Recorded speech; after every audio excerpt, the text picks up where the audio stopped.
California की भीषण आग को 7 दिन हो चुके हैं। अब तक 12,000 से ज्यादा घर राख में तब्दील हो चुके हैं। 24 मौतें और 15 से ज्यादा लोग लापता हैं। अरबों डॉलर का नुकसान हो चुका है।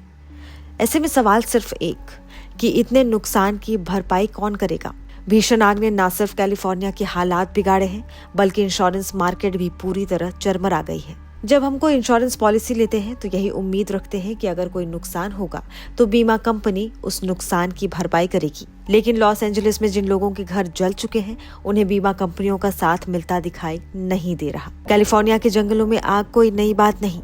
ये वो राज्य है जो कई सालों से सूखे की मार झेल रहा है। इलाके में नमी की कमी, लंबे समय तक सूखा पड़ना, दूसरे इलाकों की तुलना में काफी गर्म होना, यही वजह है कि यहाँ पर गर्मी के मौसम में अक्सर जंगलों में आग लग जाती है। कैलिफोर्निया में जंगल की आग का रिस्क जैसे जैसे बढ़ा है, होम इंश्योरेंस कंपनियों ने इससे पहले ही पहचान लिया था। नतीजा ये हुआ कि बीमा कंपनियां धीरे धीरे इस जगह से बाहर होने लगी। यही कारण है कि लॉस एंजलिस समेत पूरे कैलिफोर्निया में इंश्योरेंस संकट है। इस साल की आग में जिन लोगों के घर जलकर राख हो चुके हैं, उन्हें भी शायद ही रिकवरी मिले। रिपोर्ट्स की माने तो साल 2023 में राज्य में टॉप बीमा कंपनियों में से 7 ने नई होम इंश्योरेंस पॉलिसी जारी करना बंद कर दिया या बहुत कम पॉलिसियां जारी की। स्टेट फार्म कैलिफोर्निया की टॉप इंश्योरेंस कंपनियों में से एक है। उसने लॉस एंजलिस में लगी भयंकर आग से कुछ ही महीने पहले 72,000 घरों और अपार्टमेंट्स का कवरेज बंद कर दिया। ये कवरेज पिछले साल ही बंद किया गया है।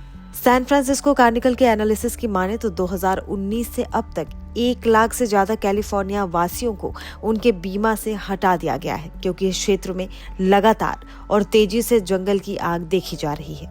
अगर पिछले 50 सालों की बात करें तो कैलिफोर्निया के जंगलों में 78 से ज्यादा बार आग लग चुकी है। कैलिफोर्निया के जंगलों के पास रिहायशी इलाके बढ़े हैं। ऐसे में आग लगने पर नुकसान ज्यादा होता है।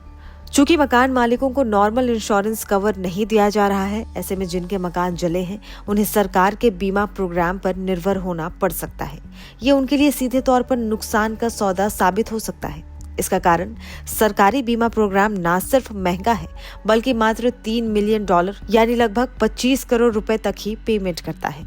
ये रकम कई घरों की वैल्यू से भी कम है जो जल गए हैं। हालांकि ये भी आसान नहीं। मकान मालिकों को क्लेम का पैसा लेने के लिए महीनों तक पेपर वर्क करना पड़ सकता है। इसके अलावा फाइनल सेटलमेंट की रकम तय करने में भी काफी परेशानियों का सामना करना पड़ सकता है।